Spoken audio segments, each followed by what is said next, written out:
Hey there, friends and running fans. This is Amby Burfoot welcoming you to the podcast, Running State of the Sport. We're really excited, George and I, with just a week to go now before the marathon trials in Orlando, February 3rd. Couldn't do better than talking to Joan Benoit Samuelson and Frank Shorter as we enter into the trials. Two legends, a word that gets used a lot, but in this case, maybe not even enough. And of course, they both won marathon trials, and they're the two Americans who've actually won the Olympic marathon. So this is special. And also just a little bit of recent news notes leading into the trials. Emily Bates, who was one of the female favorites, is out. I've seen a couple of astonishing workouts from Kira D'Amato and Zach Panning, which always raises the question, should you leave your racing until the trials, or is it good to do those hard workouts? We'll know soon. And George, you've been following a fan of yours. Yeah, I've been following Jenny Simpson, who is going to be running these Olympic marathon trials, and I think it's fair to say is probably, the darkest of the dark horses. But this is America's most decorated middle distance runner. She's a world champion at 1,500 meters and an Olympic medalist, and she's so long dominated the 1,500. And here she is taking a huge step. In this case, she's never run the distance, and she's kind of qualified by running a half marathon and meeting the standard there. No expectations, but wow, what a story it would be if she's in the thick of this one. That is for sure. So don't go away, because we're going to be right back with Olympic gold medalists Joan Benoit Samuelson and Frank Shorter.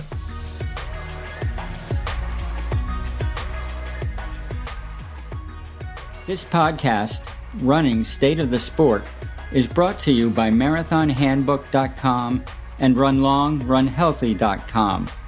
Marathon Handbook is the world's leading marathon website, with a special focus on trustworthy running information and free, runner-tested training plans for all ability levels.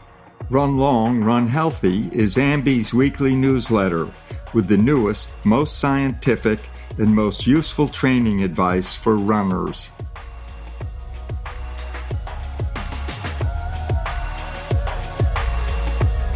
Now let's turn to our guests for this week.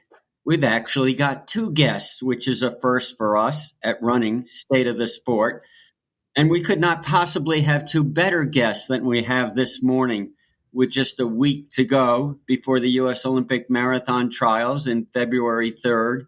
We're so excited to have with us Joan Benoit Samuelson and Frank Shorter. Welcome, Joan and Frank. Well, thanks. It's great to be here. Hey, Joni. Hi, Frank. Hi, Amby. Hi, George. It's a treat to be with all of you. Thank you. Well, welcome, Joni and Frank. And, of course, you both have won U.S. trials races and even the Olympic marathon itself. But before we launch into those conversations, we'd like to begin a little by asking you just a little update on your own current biography and, where you're living now, how old you are, how much running and other fitness work you're doing these days and weeks, and, what else you're spending your time on. Joni, why don't you start us off? Well, thanks, George. I was hoping you were going to start with Frank, but I'm still alive and kicking, and I'm here in frigid Maine, where I grew up, with a few years in New Hampshire and Boston, but this is home, and I'm still running. I'm doing a lot of cycling when the weather's warm enough, and inside on a bike when it's not. and a lot of Nordic skiing now that we finally have some snow on the ground. So I'm trying to maintain some semblance of fitness. And I'm still jumping in races periodically. And we'll see what 2024 brings, the 40th anniversary of LA. Exactly. Big one. And Frank, what about you? Well, I'm actually in Colorado right now, even though Michelle, my wife, and I moved to Cape Cod, to Falmouth a couple of years ago. We'd been connected with the Falmouth road race there for many years, and Michelle sort of independently, in a parallel way, had spent many summers there since the 1980s. So we'd been in Colorado. Michelle is from Sterling, which is in northeast Colorado, where we talked before. We were the coldest at a certain point in the nation, minus 19, with winds blowing so hard you couldn't see the road. So we spent some time there, and now we're in a little town called Palmer Lake, which is north of Colorado Springs, fixing up a house that we're going to make into a long-term rental before we go back to Falmouth. And I'm working out as much as I ever have in terms of time, but at best on the road, or the paths, I jog walk now.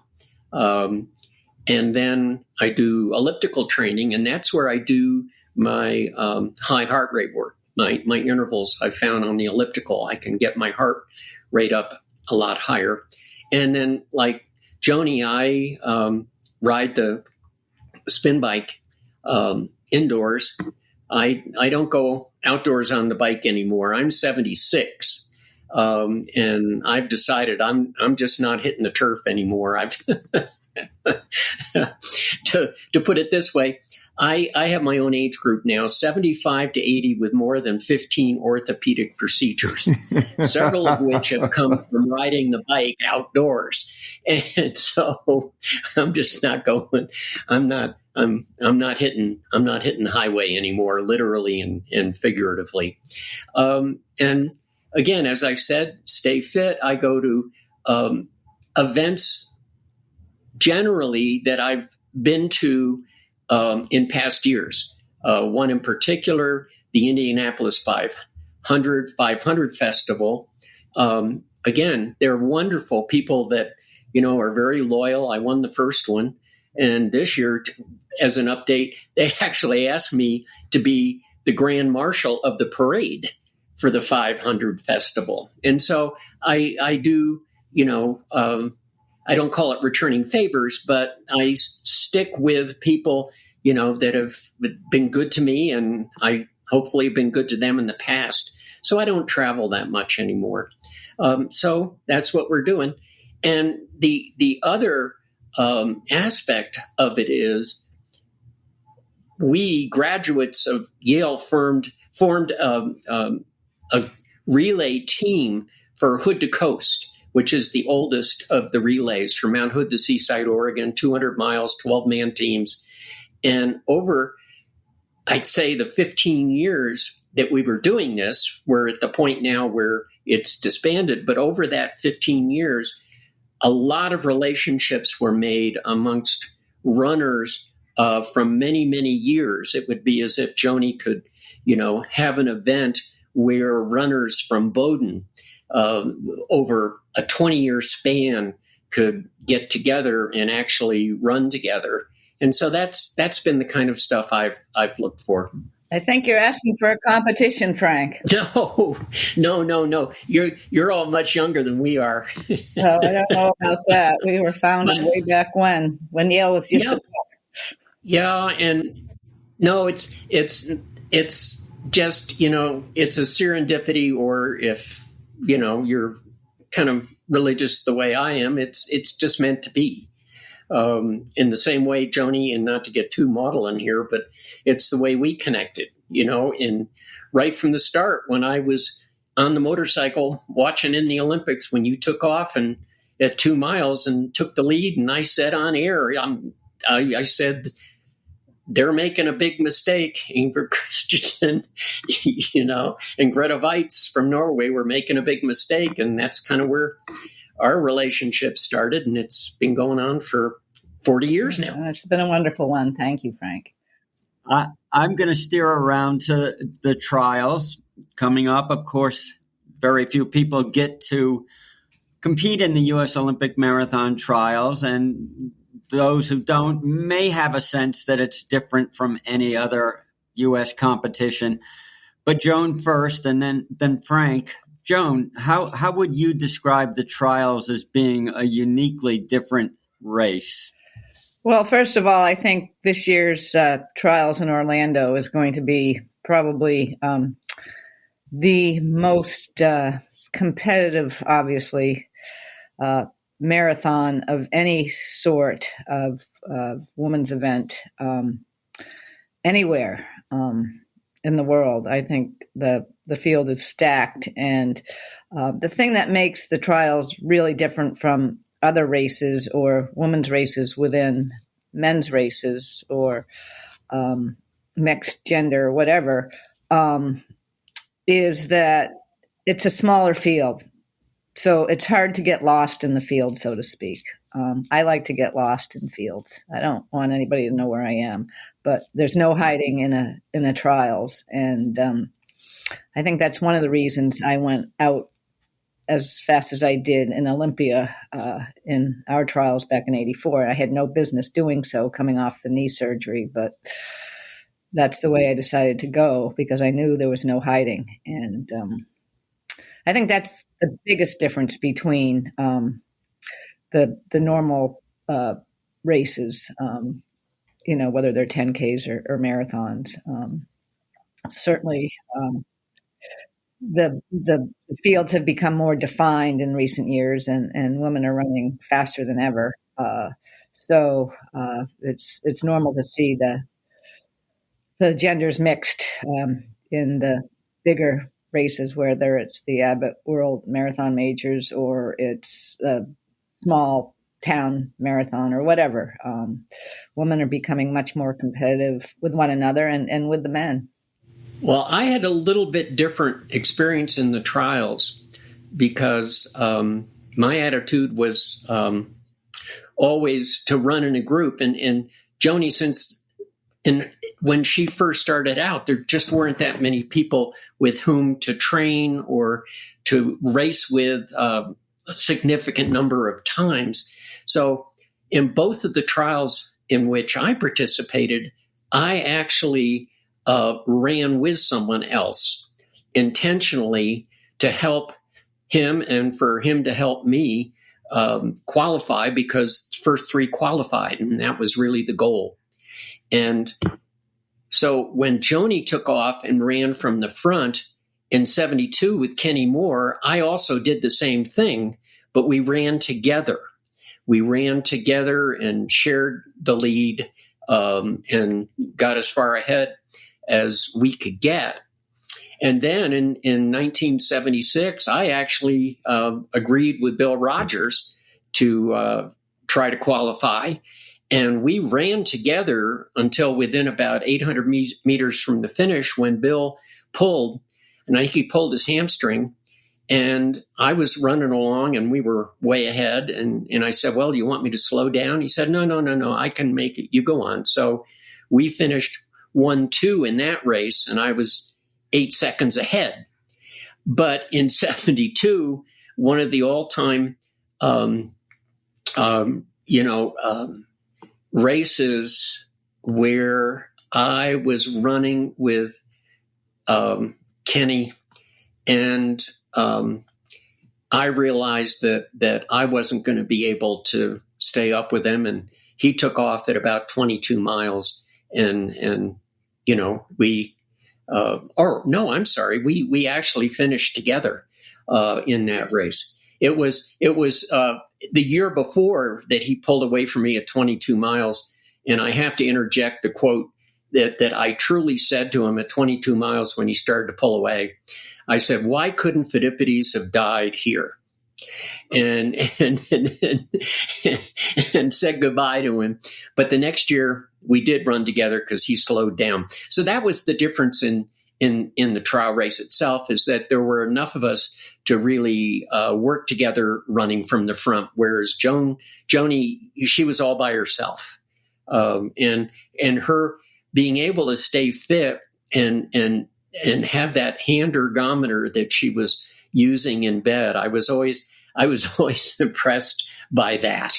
The idea that you could actually maintain some fitness, because my mental state at the time, I would have just been panic stricken if I couldn't run. And so that shows a certain strength that I really have always admired. Yeah, we're talking about their trials experience, both of them, but let's get to Joni's, because that was quite a run up for you. Obviously, it was the first Olympics for women, 1984.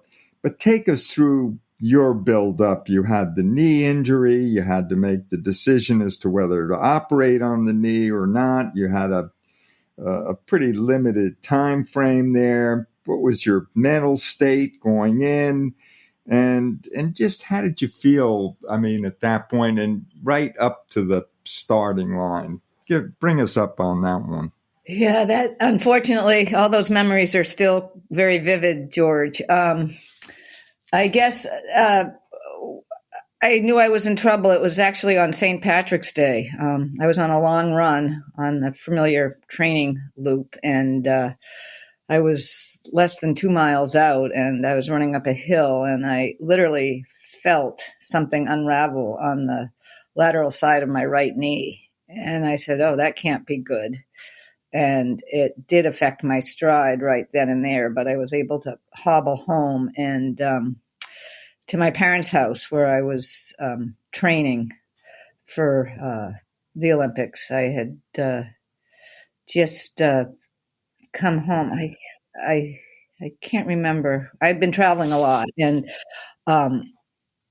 I called the doctor at Boston University where I'd been coaching and had taken a leave, and I had a lot of faith in Dr. Bob Leach, and he said, well, why don't you jump in the shower and drive down here and I'll take a look. And he gave me a shot of cortisone, which I swore up and down I'd never do, but when push comes to shove, and it was something that he recommended, I took the injection and then had a couple of days, but then it came back to haunt me after I think I took a couple of days off after the injection. And then I wound up in Arizona with Dole. Dole was the sponsor of the first women's Olympic marathon trials in Olympia, and they had an employee retreat out there, and they asked me to come out and speak and go on a fun run with their employees, but I couldn't run. And from there, I went right up to Eugene to Athletics West, the Nike subsidized team at the time. And there was a great massage therapist by the name of Rich Fay, and he can work wonders and miracles sometimes with athletes, or could at the time. I'm not really sure where he is now, but anyway, he worked with me for a couple of days, and then he sort of threw up his hands and said, I can't do anything more. And so I was working with Bob Seveny as a coach at the time, and Seb said, we've got to go see Dr. Stan James, who's a wonderful man who recently passed away last year. And he said, well, I'm going to give you some anti-inflammatories. And I said, I don't think so. And we're running out of time. I don't think this is an inflammation. I think it's a structural problem. I think athletes are so in tune with their body. Sometimes they can give doctors or physical therapists information that they might not otherwise have. So this was a day or two later. So he did the arthroscopic procedure, and I had also qualified for the 3,000 meter trials, which were a month away. So I had said before the day ambulatory surgery, don't go in there and close me up and say it's a big problem. We have to go in and do major surgery. I said, do what you need to do to make it right. And so he did, and I woke up in a hospital room, and I said, like, what's going on to myself? I had just woken up, and I looked down, and I was covered in ace and gauze from head to hip. I mean, from toe to hip. And he walked in shortly thereafter, and he said, are you surprised to be here? And I said, yes, I guess the marathon's out, but what about the 3,000? And he said, well, wait a minute. He said, don't call it quits on the marathon yet, because it may happen, but your reputation has preceded you, and I knew if I let you out, you'd go test it tonight. And he was right. So I had to stay off it for, I think it was 48 hours, and then he released me, and I tried to run. And, the hardest thing was trusting the leg again, wondering if it would really work, because I couldn't run beforehand, and I found I could run. And it really didn't hurt, but it's sort of like I would guess, I hope I never really have to experience it, but a phantom pain. It just had been so bad that I wasn't prepared to have it right. And so that was I remember right before the surgery, going in to watch, I think it was the Twilight meet at Hayward Field, and I could barely walk up the steps to get into the stands, and I was watching all the runners do their strides down the straightaway, and I just said, it's just not going to happen.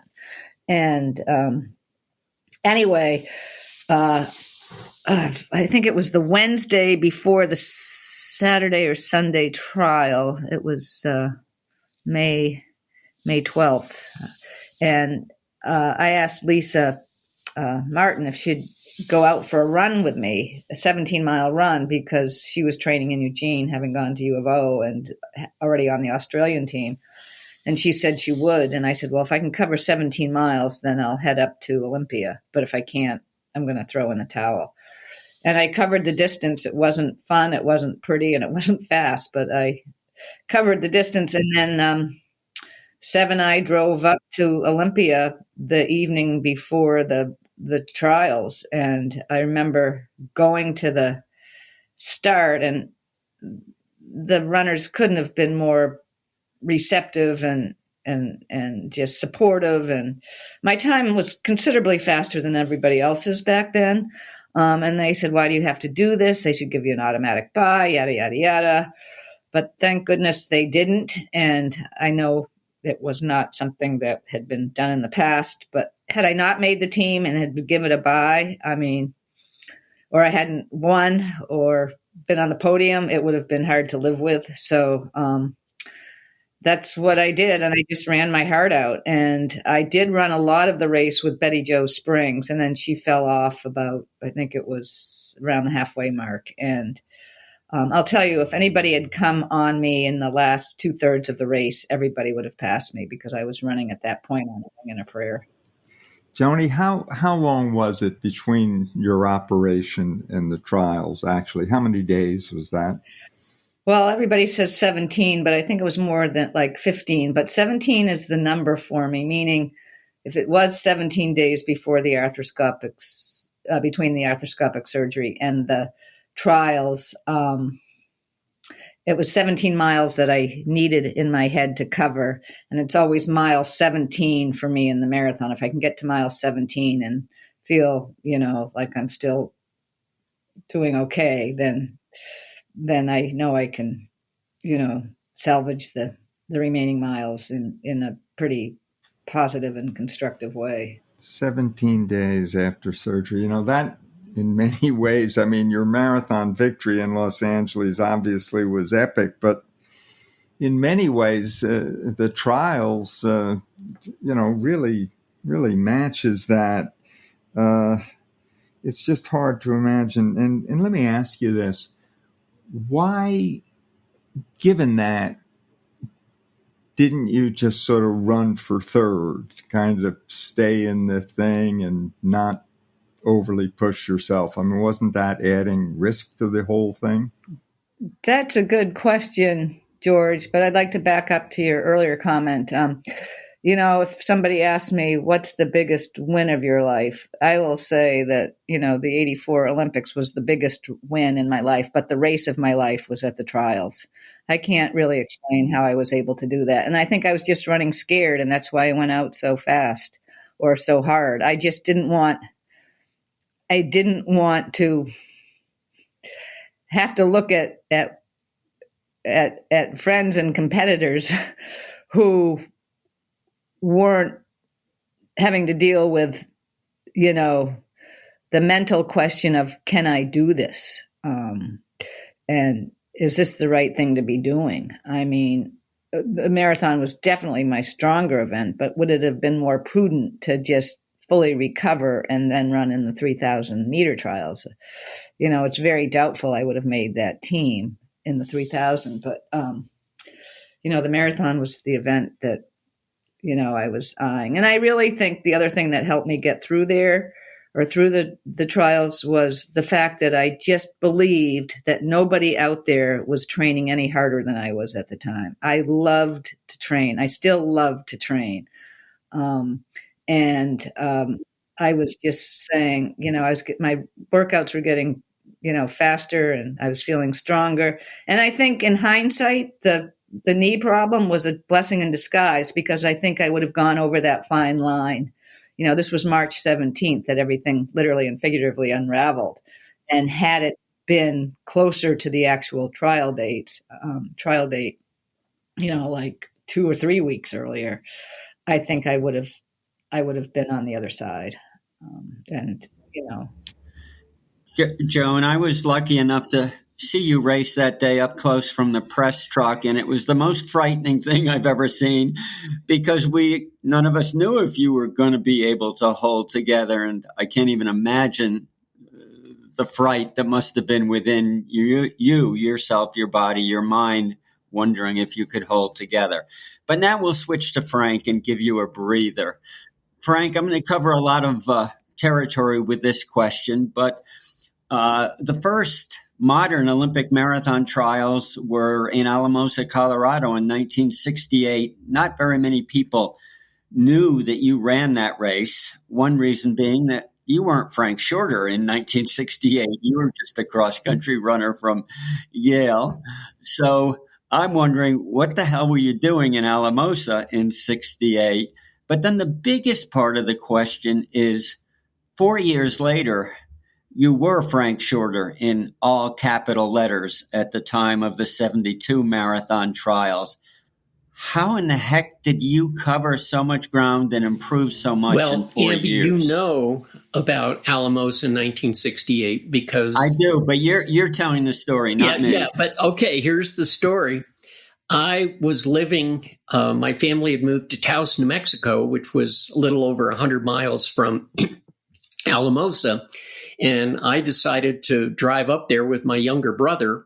We had a pickup truck with a camper shell on the back, and we drove up to watch the trials. And we camped out for a couple days in the city park in Alamosa. Just parked it and said, well, we'll wait and see if they keep letting us park here. Of course, and it turned out I went down to do two things, go down to where all the athletes were going to sign in and just sort of look around and see what was going on. And then to kind of see if I could find you, Amby, because you and I first ran against each other when I was a sophomore in college and you were a senior in a practice cross-country meet on the Yale golf course. The Wesleyan team came down. So I knew you, and I knew that you'd run well in Boston. And so I just kind of was going to try to meet up with you. And it turned out I went down, Joni, you'll appreciate this. I went down to the race headquarters, and I found out there was no qualifying time to run the marathon. You didn't have to run a certain time. And the entry fee was $3, I think. You got ripped off. And at that point, I had not run in training more than 10 miles, ever. So I said, okay, what the heck? I'll see what this is like. So I didn't have any racing shoes. And it turned out where Amby, you were staying, was in a one of the dormitories, I think, right at the finish line, right? You were right there, start finish line. And now there's a rock that has a tribute to Coach Vigil there. And so I knocked on the door and found you in this dorm. And I said, could you loan me a pair of racing shoes? Do you have some that you're using that I could use in the race? Because I only had training shoes. And you said, sure. So you loaned me a pair of shoes. I won't say what the brand is, but I'll tell you what the size was. I think it was 9.5, right? They were either 9.5 or 10. Yep. Yeah, 9.5 or 10. And guess what my foot size was? 10.5 or 11. So I said, okay, well, we'll see. And then I decided I'd run the race. And so my brother stayed at the finish line. And as you remember, the course was about a mile south to start a loop that you ran like eight miles, 3 times an 8-mile loop, and then back to the finish for 26 miles. And so I started out with you running in a group, and we took off and kind of running together. Kenny Moore, who became my good friend, raced out ahead. And so we're running along, and I'll never forget who was the 10,000 meter runner who was running for the Army, who was the one guy in the 10,000 meter trials in LA, had won the race, but then could not. He didn't do well at the altitude trials for 10,000 meters, and they didn't let him run. I'll have to try to remember his name. I will before we get done. So I'm running along with you. What? Bill Clark. Yes, Bill Clark. So I'm running along in a group with you and Bill Clark and a couple other guys. I can't remember how many. And he turned to me and he said, "Who are you?" Because we were, about 6 miles into the race and we're running together in this group. And do you remember what my response was? It was, "I'm a friend of Amby's." And so you and I ran together, and you were hurt. You were hurt, and I knew that. And so we ran together, I think, for 2 of the laps. So we were 16, 17 miles into the race, and we stopped right at the point where you would head back north for a mile. And we then watched the race and watched the end of the race together. And so that was my first marathon. And when you say, well, did it get any better? Well, I never got beyond 20 miles, so I didn't have to suffer. I think it's an interesting coincidence. It's the same figure that Joni came up with, 17 miles. And so I said, I just found out, went back to college, trained hard for the next year, and still ran my first marathon in 1970 as the trial for the Pan Am Games. And it was as a hedge because it was a trial run before the track trials for 10,000 meters, which I'd worked my way up to run. And I was pretty good at that point. I think I'd won the national championships at that point for the first time. And so I ran, and Kenny Moore was the one who talked me into running in the trial. And we ran together, and I told the story before about getting to 22 miles. And then he took off, but I qualified for the Pan Am Marathon. And Johnny will appreciate this, I think. The first thought I had when I crossed the finish line was, oh, blank, I have to run another one of these. And so to run in the Pan Am Games. So I ran, and I was just getting better. And again, I bring it back to Joni. You and when she talked about feeling that you were training harder than anyone else, I developed the same kind of feeling. You know, I'd gone to altitude. I was running at 10,000 feet at Taos Ski Valley, and I just felt I'd run and trained hard enough. So, you know, that's how it all came together. I just kept getting better and better. And I think there's a certain aspect that Joni and I share, and it's you just want to find out. You get to a point where there's going to be a race, and you do all you can do. And then fortunately for Joni, that last 2 weeks, you're not going to do any training that's going to help you in that race anyway.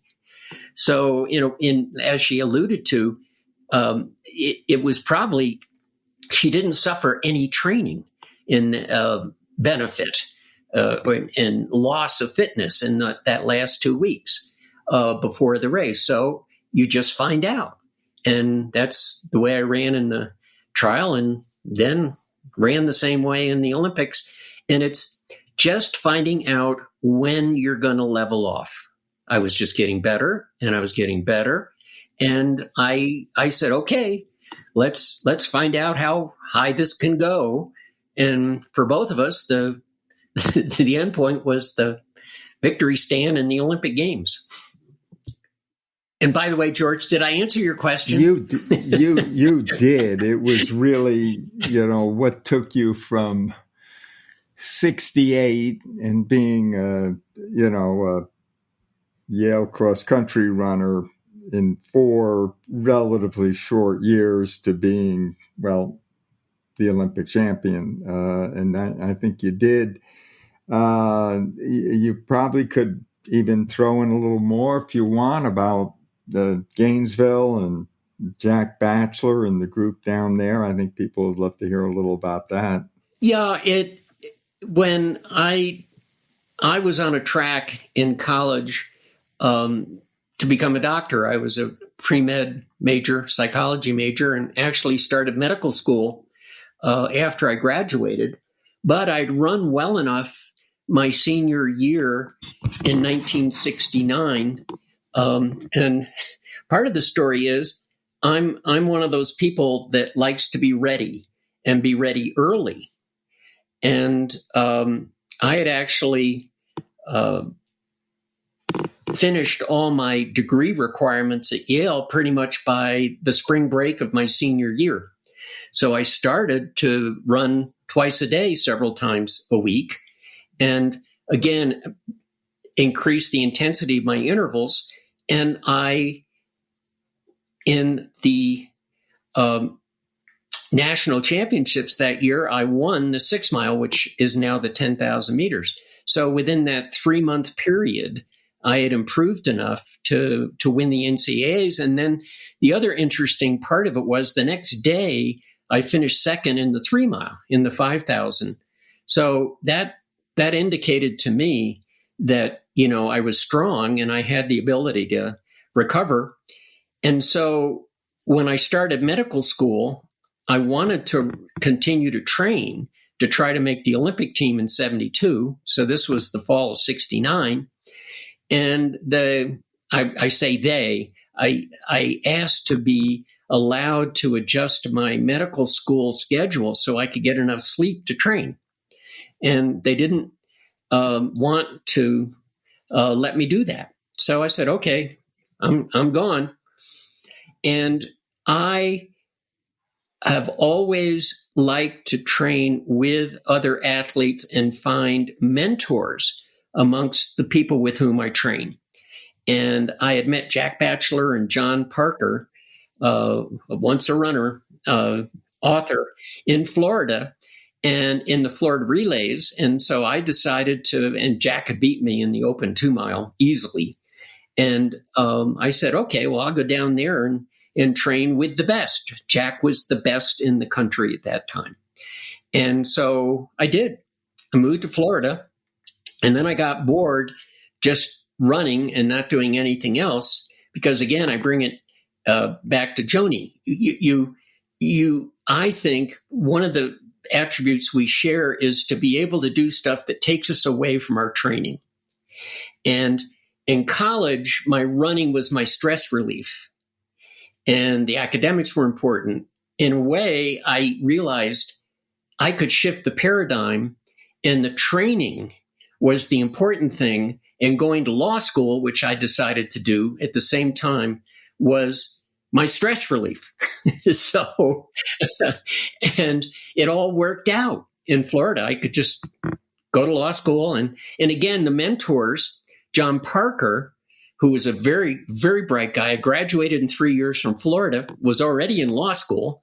And we roomed together in a windowless room near the, right in the locker room at the field house. And it turned out the law school was 200 yards from where we were staying, camping out. So I just entered law school. And again, it was that just find out. Okay, Jack taught. And the mentor aspect of it, Jack Batchelor taught me how to recover, because we never timed our easy runs. And Jack ran very slowly on his easy runs. And I realized that that's what you did. And so what he taught me, and maybe Joni, you could talk about this a little bit for people who want to, I don't think this changes over time. Hard means very, very, very hard. Easy means very, very easy. And so when you're going hard, you want to get done your last step in your hard run, say on the track or out on the road. And if somebody comes up to you and says, well, why don't you do a little more? I have a different way of describing this in private, but I say, no, that's it. I'm done. It's sort of, and that's your goal when you go hard. And then when you go easy in a way that you know it's not going to affect your next hard day. So for me, it was a very simple kind of technique. So that does bring me to the next question. Everybody's interested in the training today, 10 years ago, 40, 50 years ago. So let's talk real specifically. Joni first, how many miles a week when you were in peak marathon shape? What were a couple of those workouts like? What was your long run and how fast, and what intervals or tempo work did you do? And then something that's a brand new topic you guys thought about, but not like today. What were your racing shoes in the Olympic marathon or trials? And how much thought did you give to hydration during your races? Because that has changed a lot. Joni, you're first. Unlike Frank, I like to train by myself. I like to hold my cards close to my chest. I welcome companions on long runs, and I welcome companions during track workouts. At least I did during the height of my career. I think that easy is easy and hard is hard. I agree with Frank on that, but it always seems like I have something to do right after I finish my run. And so sometimes an easy run is pushed because of the next thing on the docket. And I think that there's too much information being fed to athletes today. I think that you just have to go with your gut sometimes. Technology is really good for some aspects of training, but sometimes I think you just have to let it go and run the way you feel. And that's been my mantra, from day one. Run the way you feel. If you feel like running hard, run hard. If you feel like you're tired, then run easy. The three workouts that I subscribed to throughout my career were the long run, and I always counted 3 months out from the target date of the actual marathon. And that's when I did my marathon training in earnest. And those weeks would include a 20-mile run. Very rarely did I go over 20 miles. If I did, it's because I was trying something new and, one of the tangents was too long or something like that. But so a 20-mile run, a track workout, and a medium long run. And I pretty much ran the long run the way I felt. And I'd push the medium long run and I'd push the track workouts. And, basic, simple, but it worked. And I really, except for the Achilles injuries I had and the knee surgery, I stayed pretty healthy through all of that. I have a hard time containing myself, meaning, like Frank said, I'm done. Easy day, I'm done. No way am I doing another interval or whatever. I would always want to do just one more. And if I was running with a group of people, they would, and I train mostly with guys, they would say, nope, it's in the bag, walk off the track. And most of the time I did, but not always. And ladder workouts were favorites, repeat 400s with short recoveries. In high school, I was introduced to a workout that I think really made me the runner I became. And again, I was training with the guys because the women's team, the coach was a novice, and she just didn't push us. I mean, we ran up to the track from the locker room, did some jumping jacks or jills, and did a couple laps around the field, and then jogged back to the locker room. And the boys' coach was my biology teacher and a physics teacher, sophomore and senior years. In my sophomore year, I broke my leg skiing, and that's what really developed my interest in running. But anyway, he wouldn't feed me compliments on the track unless I aced the next exam or had an A average. So I think that's when I sort of learned balance in my life. But he had a workout that the guys called the Cat Killer because his nickname as a professional baseball player was Catfish. And so it was called the Cat Killer, and it was a mile, 2 800s, 4 400s, and 8 200s. And it was a workout I love to hate, but it really made me the runner I think I am today, or was yesterday, I should say. But everybody's different. Everybody responds to different workouts. I remember I took my junior year at NC State as sort of my semester abroad or my year abroad. And the Shea sisters were there, Mary and Julie Shea. And Mary ran in the Olympic trials in '84 as well. And, it was like they were wonderful people and sisters, but it was like they were ganging up against me in our workouts. And I developed mono that year because I just, was in competition trying to break their hold on me all the time. And, it was just they were fierce competitors and fierce trainers. And that's when I learned running can't be my entire life. And it was a great learning experience, and I made some great friends down there.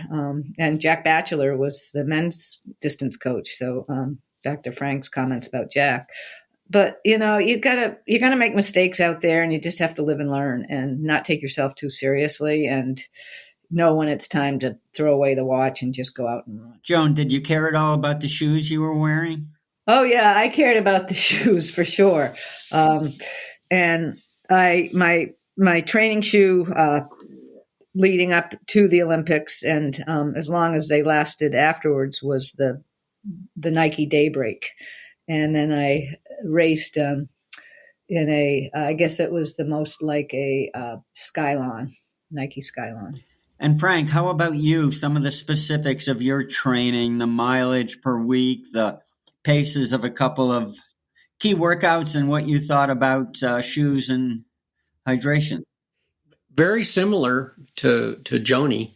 And I think what we share is people might not think that marathon runners want to run very, very fast on the track. She said she had a workout where she finished with 800s. And my theory was always once I started to coach myself, which I really kind of did from the middle of my junior year in college, was to do a significant amount of running at a pace much, much faster than I would be running in the marathon. So that the larger that gap was, the more comfortable you could be at the marathon pace. It was just my thought. And it turned out that I trained really like a 5,000 meter runner, even though I raced the 10,000 meters well and the marathon well. I did okay at 5,000 meters, but actually my favorite training partner became Steve Prefontaine, who I'd met when he was a senior in high school and I was a senior in college, and we were at the U.S. track trials, and we both made the American team and went overseas. And so in 1969, he and I went to the track, and I think it's no coincidence. Joni, here's the workout: mile, 3/4, 2 times a half, and 4 times 400 meters, as fast as we could go. And that was the indicator. We kind of used that over the years. That was 1969. And we used that over the years as that workout we would do before a race that showed us we were in shape, because we would not do it all out, but we'd become so used to it and we're good at it that it was, again, a morale builder. And to get back to what Joni said about feeling you're training harder than your competition, I think what any runner should do is get to the point and have one of their goals be your favorite workout that you feel you can do that maybe your opposition would have a hard time doing.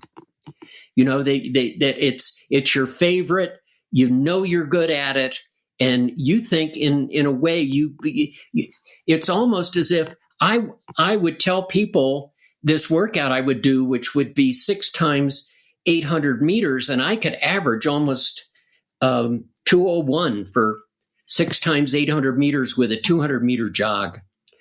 And again, when you do it, I actually did it in Norway, an abbreviated version where my coach at Yale actually timed me, and I did 4 800s with a 200 meter jog, and I think I averaged 201 or 2 flat for 4 times 800 meters. And my coach got done. I got done, and all he said to me was a month before the games in '72, and he said, "You're ready." You know, and the point is, I got to a point where I didn't care if people knew what I was doing training, because I thought I had adjusted it for me. And every one of us has variations on the theories, and they know what works best for them. And I would want people to try to duplicate what I did in training. And, you know, so it was fine. So it was a dual purpose, you know, let them know what I was doing and then hope they try to duplicate it. Hope that makes sense. But, you know, and maybe it was arrogant, but it was working. You know, Frank, you talked about your coach knowing you were ready. I remember you mentioned the great late Kenny Moore, and I remember being at the Gateshead World Cross Country Championships and going out on a long run with Kenny. And that would have been 80-something, early 80s. It was 83 before Boston, and he said, "You're ready." And, you know, that's when I ran a record time back then. So people who know the sport and know you know when you're ready. Oh, and shoes. It was whatever was the lightest. I won't go into brands here, but in '72, I actually wore a pair of track spikes that the plate had been taken off and a sole had been put on them, because lightness was the key. You wanted them to be as light as possible. And, you know, we didn't worry about pounding. And at the time, I joked, and now I wish I hadn't joked as much about it. I said, well, you know, it doesn't matter with all these light shoes and you know, the damage you do during the race, because you have 4 years to recover. And we all now know that's not the case. That's not the way it works. And then in 76 did the same thing. Basically put a pair of track spikes that with as light a material as possible, and then a sole put on them. And I think what we share, again, Joni, I think we were blessed with what the exercise physiologists now call a friction coefficient. In other words, I believe, because you can measure that, how much energy you put into the ground versus how much energy you use to prepare yourself across the ground. And I'm willing to bet that yours has always been very low, and mine has always been very low. And I think that really has benefited us, not only in the racing, but in the training to reduce the pounding. And that's just, again, you're blessed with that. Because I've watched you run. I've watched you run from behind, and I've seen that right leg go out from the side every time you come through with that right leg. But yeah, well, you're so smooth. I used to be so smooth. That right leg is causing problems right now. Yeah, well. So before we get near the end, I'm going to shift us a little bit from training and shoes, in that we've got you two. I want to talk for a minute, at least ask you two to do it, to talk legacies. And Joni, what do you admire most about Frank's running career and his contributions to the sport? And then Frank, I'm going to follow up with the same question to you about Joni. Boy, you're making this really difficult, George. I know. I just think Frank was a pioneer for modern day distance running. And, when Frank was winning his gold medals, women didn't have a marathon to run. And, I just, Bill and Frank were my heroes, and I knew all about them and followed their every move. Obviously we had pioneers in our sport, Roberta Gibb and Catherine Switzer and Jacqueline Hansen. And, my local New England hero was Charlotte Lettuce Richardson.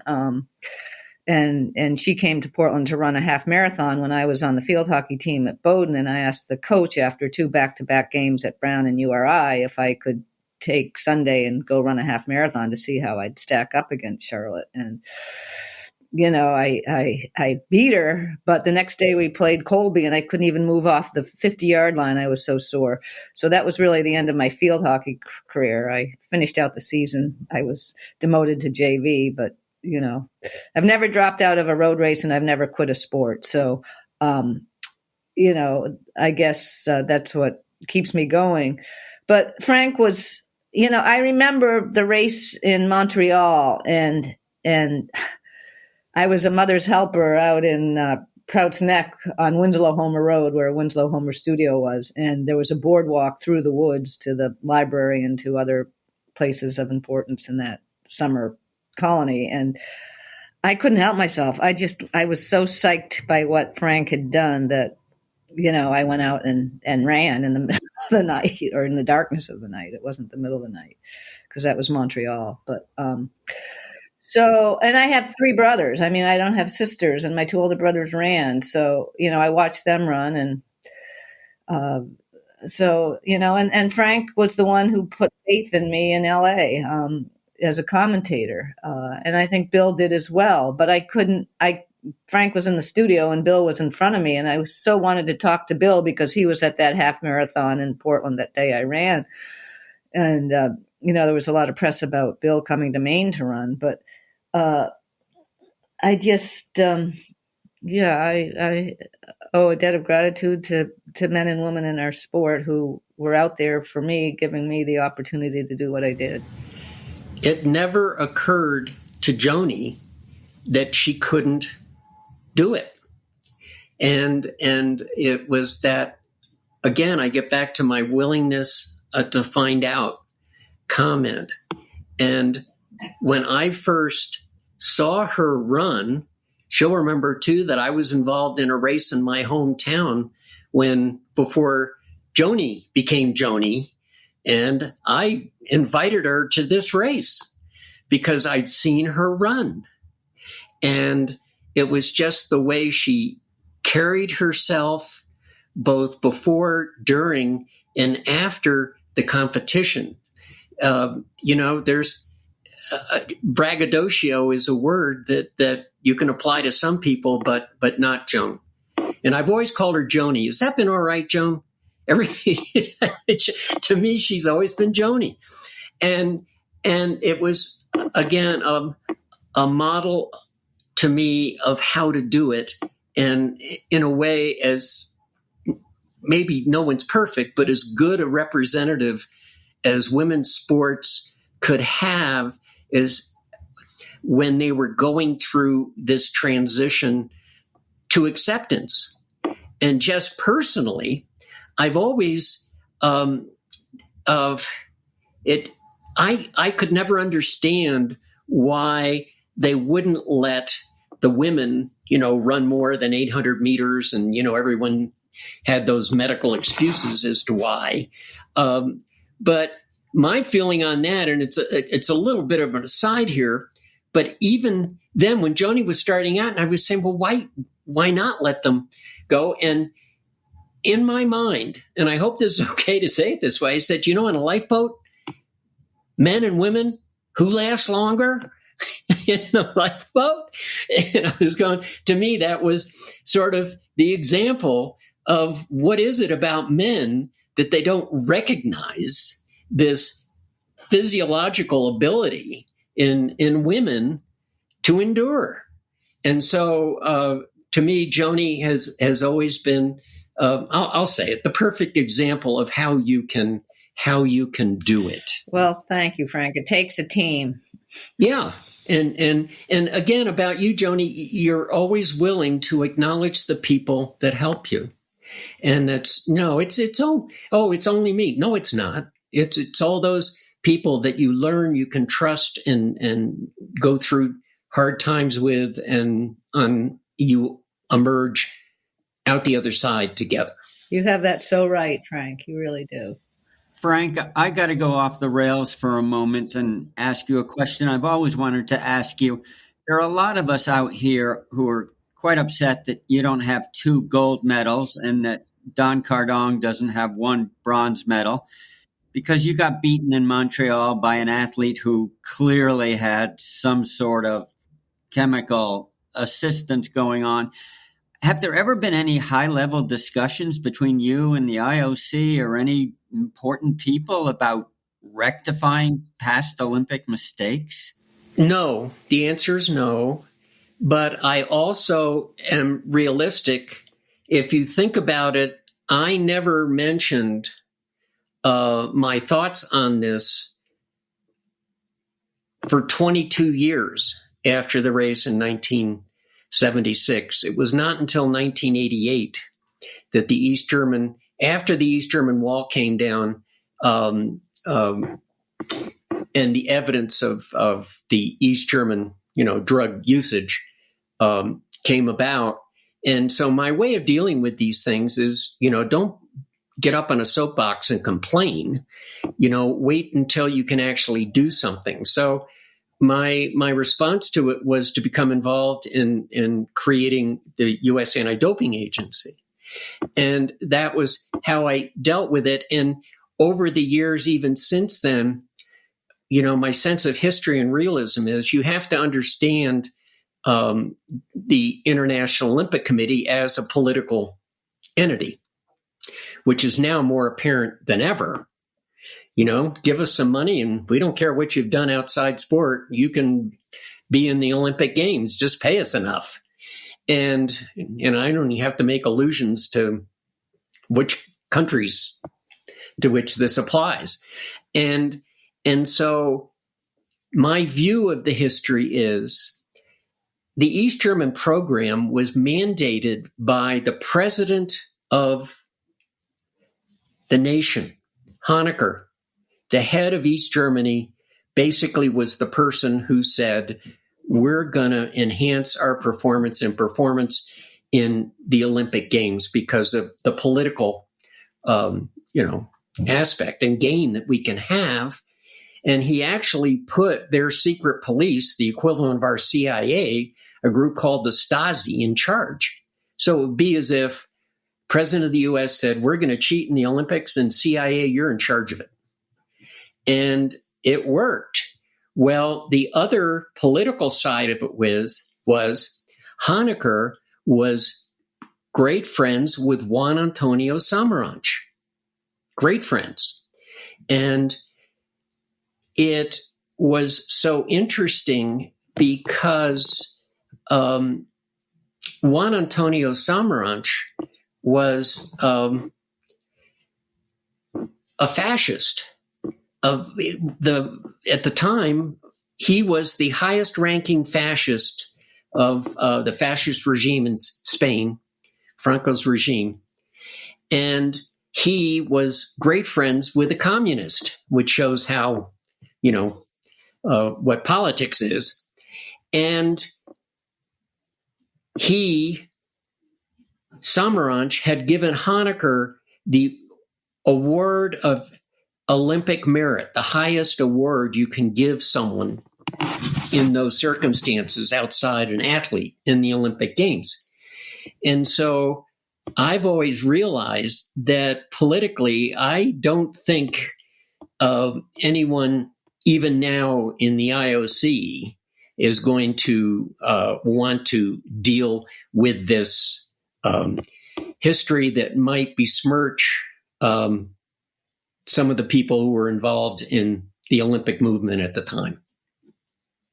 Other than that, I have no opinion. And I don't think we need to go any deeper. But of course, and should know that there are many of us out here who consider you a 2-time gold medalist in the Olympic marathon. And I'm sorry there isn't an official way to change that, but we live with what we live with. Good. We're gonna move to a closing now. It's been so great to have both of you with us.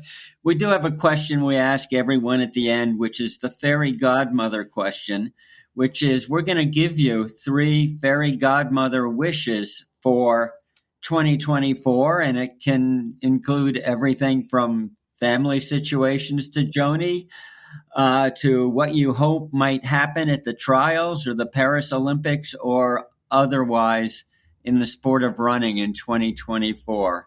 So, Joan, you haven't liked going first. I'll give it to Frank first, and then we'll come back to you.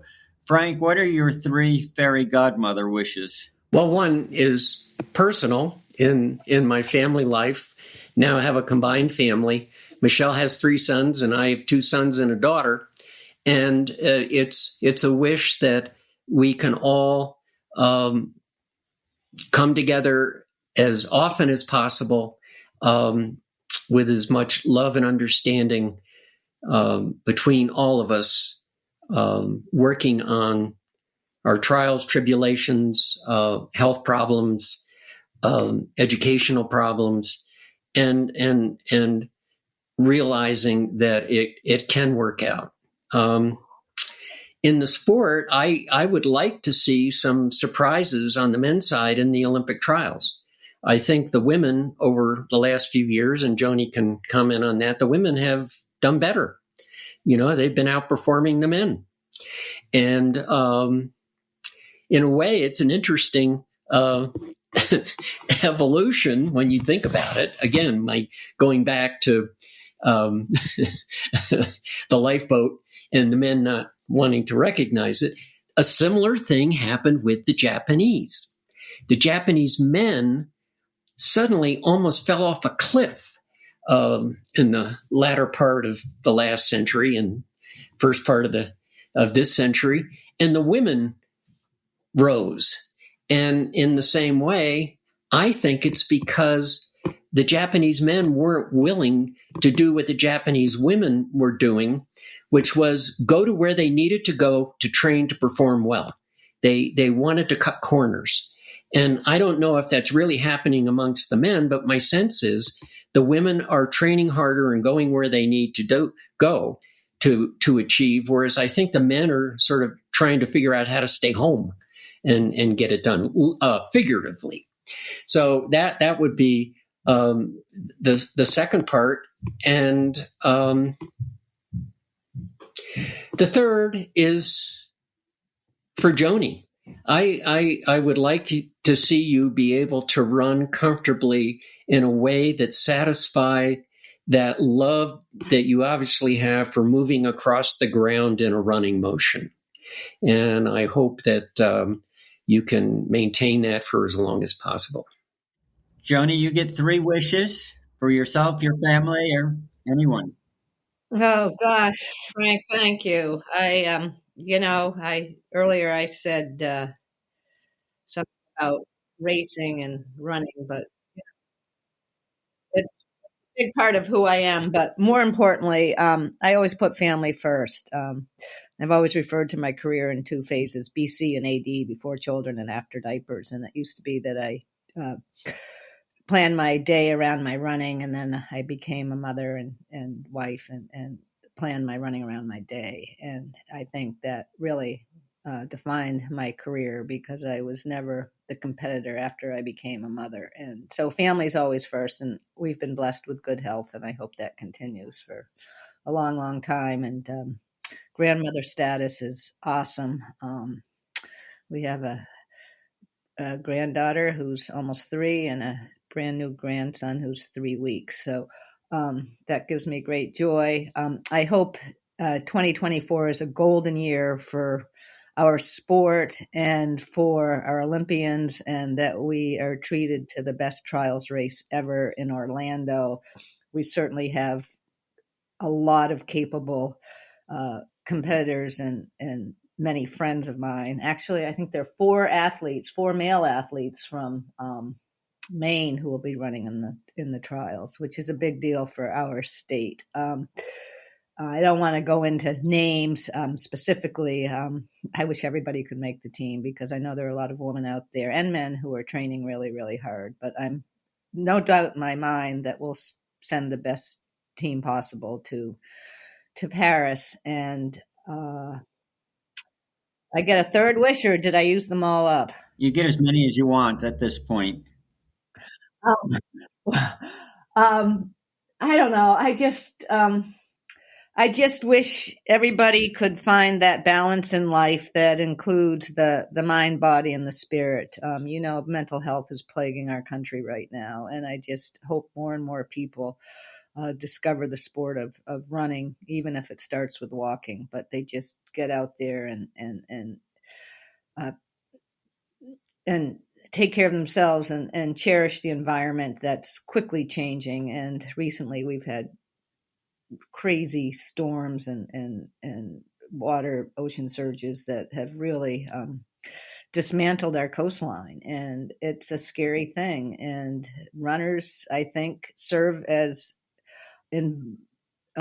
barometers for the environment. We're very concerned about the air we breathe and our favorite places, and some of those places are being really challenged right now. So I guess I just feel that tread as lightly as I can, as Frank said earlier, with the light and thin racing shoes, and I'll continue to enjoy the sport as much as I've enjoyed the sport, and our family has enjoyed the sport. And to you and George for all that you've done to move our sport forward and support our sport through decades. And Frank, you'll always be my hero. Thanks so much for joining us today at the podcast Running State of the Sport. To have one of you speaking with us for 30 or 40 minutes would be incredible. To have 2 is a dream come true. You've told us a lot. You've shown that you're not just great athletes, but thoughtful, emotional, that your success has been from pounding the roads hard, but also being very intelligent about how you go to the roads and track and the people you surround yourself with. So I'm sure our listeners are going to be very, very excited to hear what you have to say. And finally, again, thank you so much for joining us today.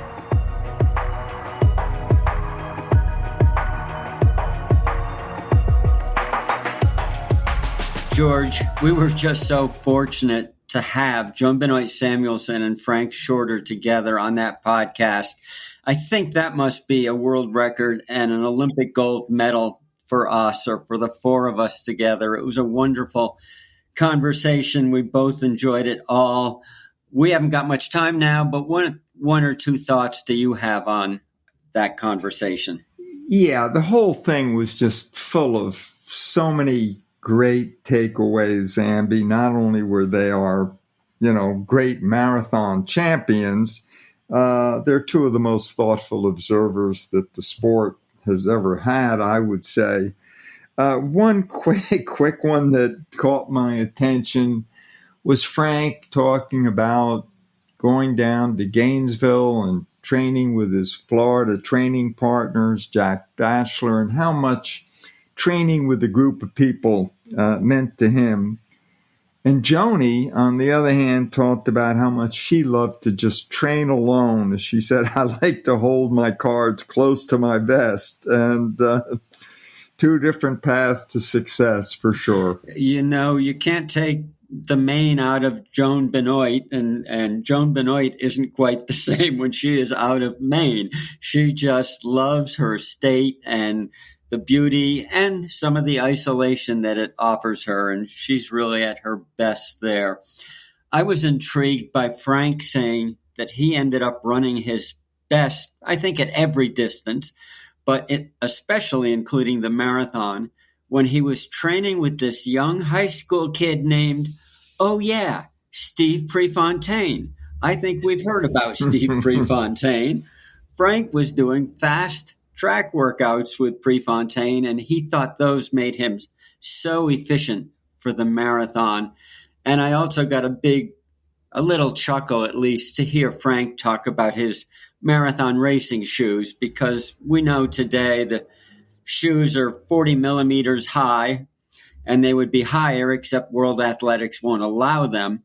Well, Frank was not running in high heels. He said he was running in track spikes, that he had someone take the spike plate off of them and put on a rubber outsole. And otherwise, he was running marathons in track spikes with a little rubber underneath them. And that ain't happening no more. It's not going to ever happen again, I don't think. So that's it for now from Running State of the Sport. We hope you have enjoyed this podcast with Frank and Joan, and definitely be watching Peacock and NBC on February 3rd. That's a Saturday, not a Sunday. February 3rd for the U.S. Marathon Trials, both the men's and women's. George and I will certainly be watching very, very closely for every minute of that broadcast. And we at Running State of the Sport will be back again shortly in February with our next series of guests. Take care.